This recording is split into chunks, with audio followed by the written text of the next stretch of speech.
ازاي تبقى عرس في عارفك من زمان بتفكر ازاي، بس مش عارف صح. خطوة واحدة بس؟ شوف الفيديو للآخر واشكرني بعدين.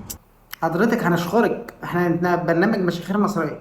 تخلي بنت ماشية في الشارع أيا كان طريقة لبسها وتبتدي تتحرش فيها لفظيا أو جسمانيا. ايا كانت طريقة لبسها انت بتلقاها على نفسك صح؟ يعني اللي هو انا لابسة كده ما حدش له دخل بقى، ايه جسمانيا دي؟ يعني اللي هو هيعبطها في ايه؟ خلي بالك يا ولا، انت مش من مصلحتك تكون عرس. أما مش من مصلحتك تبقى كده، يعني انت لازم طب هو ابوك ايه بالليل ان هو يكون كده؟ لأنك ما تعرفش، يمكن حظك يوقعك مع واحدة زيي. على سبيل المثال، الصيف اللي فات أنا كنت في مصر، وفي مرة من المرات ايه يا فنان القعده دي؟ يا فنان ايه الاصعب؟ في ايه يا فنان؟ انت كده بتحركي تفافنا. وأنا بستمتع بالمشي على رجلي في الشارع، جم 4 شباب وفضلوا يلفوا حواليا ويضايقوني شوية. معلش بس بقطعك كتير عشان انا رخم.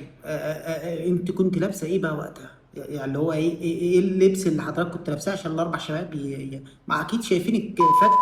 كانوا يقولوا لي كلام كتير، مش كل الكلام كنت فاهمة معناه. زي مثلا ما تيجي نعمله واحد.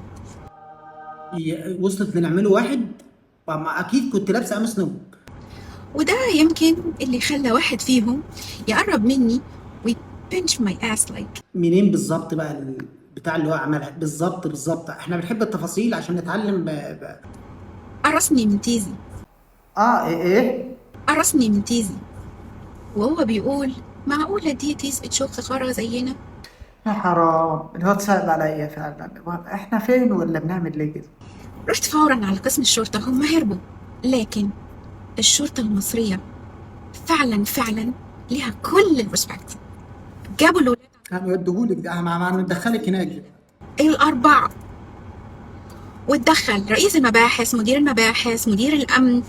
الدنيا اتقلبت. لازم تتقلب. ده قفشه من البتاع، وقال لك ازاي تشخي زينا وحاجات كتير. ايه مدير المباحث ده؟ مفيش مدير مباحث.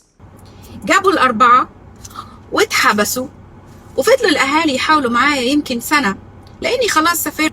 لكن هو فعلا لازم القانون ياخد عيل يقول كلمه زي كده. ازاي عيل يقول ويعكسك ويتحمرش بيكي في الشارع كده؟ ما ازاي يعني؟ اللي هو بقى عقل البني ادمين مش لعبه. يعني اللي هو انت حضرتك لابسه محترم ونازله وعيل هيمسك ليه ما تتربي.